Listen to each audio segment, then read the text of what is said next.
প্রথম থেকে আমরা শুরু করতেছি। মেশিনটা প্রথমে আমরা পাওয়ার কেবলটা কিভাবে লাগাবো, এই যে পাওয়ার কেবলটা এইখানে আমরা লাগাবো।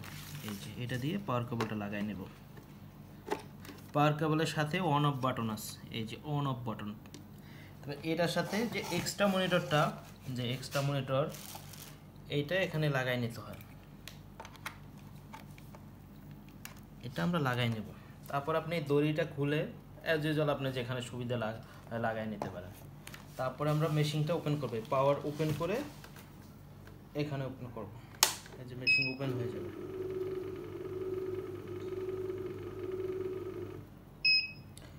মেশিন ওপেন হওয়ার সাথে সাথে দেখবেন যে অটো লেখা আছে মনিটর। অটো অটো হলো যে নোট দেওয়ার সাথে টান দেয়। তো এটা অনেকে পারবে না যারা নতুন ইউজার। তো অটোটাকে আমরা কি করব, এই যে MNL বাটন আছে, MNL বাটন আছে, MNL বাটন আছে, ঠিক আছে, MNL বাটন আছে। ওইটা দিয়ে আমরা MNL তখন আর দেওয়ার সাথে সাথে টান দেবে না। স্টার্ট বাটন চাপ দিলে হয়ে যাবে, ঠিক আছে। এইটা হলো আপনার ইটের অবস্থা। এখন মেশিনের নোটগুলো রাখার একটা সিস্টেম আছে। যে আমরা মূলত দেখা যায় যে দিয়েই আমরা এদিক থেকে দিই, এটা অনেক সময় এলোমেলো করতে হয়। এই জন্য SMS করতেছে, এই জন্য আমাদের নোট প্লেসটা এইভাবে করতে হবে।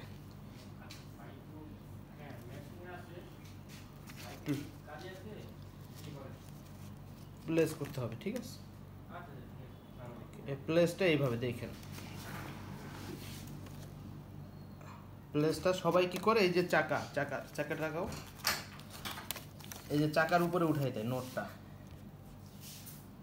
এইটা হলো রং প্লেস। এইভাবে প্লেসটা হবে আপনার এইভাবে, যে এই প্লেসটা দেখেন। এই আমরা যখন বান্ডেলটা নিব জাস্ট আঙ্গুল থেকে অ্যারো করে এভাবে দিয়ে দেব। এইটা হলো মেইন। তারপর আপনি এখান থেকে স্টার্ট করা যায়, এখান থেকে স্টার্ট করা যায়। আপনি আবার দেখেন, আমি প্লেসটা দেখাই। ম্যাক্সিমাম কি করে, রং প্লেস করে। এই যে প্লেসমেন্টটা এলোমেলো করে দেয়, এটা কিন্তু রং প্লেস। আমাদের প্লেসটা কি করতে হবে, প্রথম থেকে প্লেসের দিকে সতর্ক থাকতে হবে। প্লেসটা যখন বান্ডিলটা নিব, এটা জাস্ট অ্যারো করে জাস্ট এইভাবে দিয়ে দেবো। আর জাস্ট প্রিন্টারে যেভাবে আমরা কাগজ রাখি এভাবে। তারপর আমরা স্টার্ট বাটন চাপতে পারি। স্টার্ট এখান থেকে করা যায়, এখান থেকে করা যায়। তারপর স্টার্ট বাটন চাপ দিলে তারপর আপনি নোটটা একবারে নিয়ে যাবেন।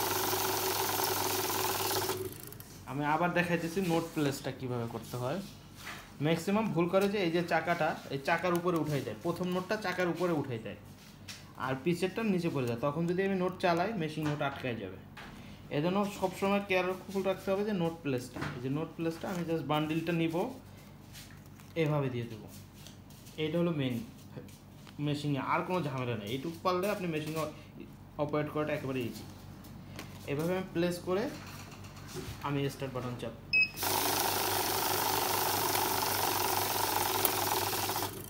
এখন আসি নোটে অনেক সময় জাল নোট বা কোনো এরর দেখাইলে, তখন জাল নোট আসলে কি সিগন্যালটা দেয়। এটা কিন্তু একটা জাল নোট।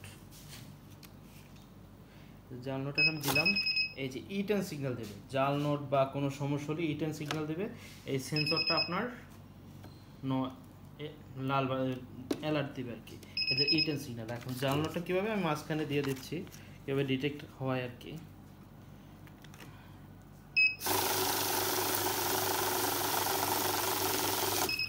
এই যে জাল নোটটাতে E10 সিগন্যাল দেবে, বেশি কাউন্ট থেমে যাবে এবং লাস্ট নোটটা আপনার হাতে উঠাই দেখতে হবে যেটা কি আসলে জাল না অরিজিনাল। তখন আপনাকে সতর্ক করতেছে যে আসল না জাল কিনা, এটা সিগন্যাল দেবেন এবং এরর বার্তা থাকবে। তারপর আপনি এটা সিগন্যাল করে আবার স্টার্ট বাটন চাপ দেবেন, কাউন্ট হয়ে যাবে। এটা হলো মেইন। আর মেশিনে মেইন সমস্যা হলো নোট প্লেসটা যদি আমি ইজিলি করতে পারি কোনো সমস্যা নেই, এটা আপনি ইজিলি করতে পারবেন। আর একটা হলো আরেকটা ফাংশন আছে মেশিনে, যেটা আপনার নোট শর্টিংয়ের জন্য, যেটা বলে বেস ফাংশন। যে বেস ফাংশনটা হলো এরকম যে ধরেন আপনি 50টা বা 100টা করে নোট আলাদা করবেন। যেমন এখানে বেস 100 লেখা আছে, ধরেন আপনি 100 করে বান্ডেল করবেন, 100টা কাউন্ট হয়ে থেমে যাবে। এখন ধরেন এখানে তো আমার 100 আছে, আমি ধরেন আমি 50টা কাউন্ট করবো। আমি সিলেক্ট করে দিলাম 50।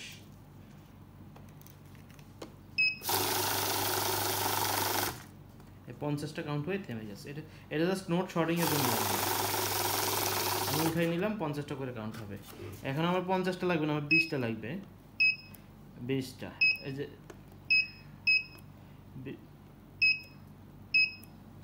আমি দেখতেছি, ধরেন 50টা বা করলাম বা করলাম, এইভাবে আপনি সাউন্ড করতে পারবেন।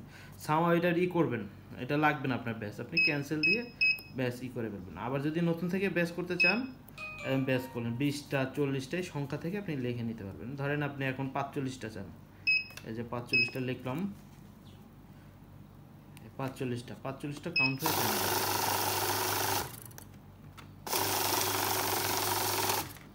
এই যে 45টা কাউন্ট হয়ে যাবে, 10টা আছে। এটা হলো বেস ফাংশন। বেস ফাংশন না চাইলে আপনি ডিলিট করে দিতে পারেন। এটা হলো মেন। আর মেন শর্ত হলো আপনার নোট প্লেসটা, এই প্লেসটাই হলো মেন। এই যে প্লেসটাই যে দেখেন বারবার সবাই কী করে, এইভাবে নোট উঠাই দেয়, পিছনে চাকার উপরে উঠে দেয়, পিছনেরটা নিচে নেমে যায়। এটা না, আমরা প্লেসটা হবে জাস্ট বান্ডিলটা নিব, এই বান্ডিলটা এইভাবে নিয়ে একটু অ্যারো করে নিব, অ্যারো করে নিয়ে জাস্ট এইভাবে প্লেস করে দেবো, তাহলে আর সমস্যা। তারপর আপনি স্টার্ট বাটন চাপ দেন, নোট কাউন্ট। এটা আর এক্সট্রা একটা মনিটর আছে, এটা নিয়ে আপনি দেখতে পারবেন, এটার এক্সট্রা মনিটর, ঠিক আছে। আর এই সাইডে একটা মনিটর থাকবে, 3টা ডিসপ্লে, তো 3টা ডিসপ্লে ইউজ করতে পারবেন, কোনো সমস্যা নেই। ওকে, আর কোনো সমস্যা হলে আমাদের সাথে যোগাযোগ করেন। এখানে এই যে ওয়েবসাইটে এখানে ঢুকলে আমাদের নাম্বার দেওয়া থাকবে, এই যে ইগল টেড পিডিতে ঢুকলে আমাদের নাম্বার দেবে, দেখবে আমাদের হোয়াটসঅ্যাপে কল দিলে আমরা আপনাকে যাবতীয় সলিউশন করে দেবো ইনশাআল্লাহ। ঠিক আছে ভাই, আসসালামু আলাইকুম।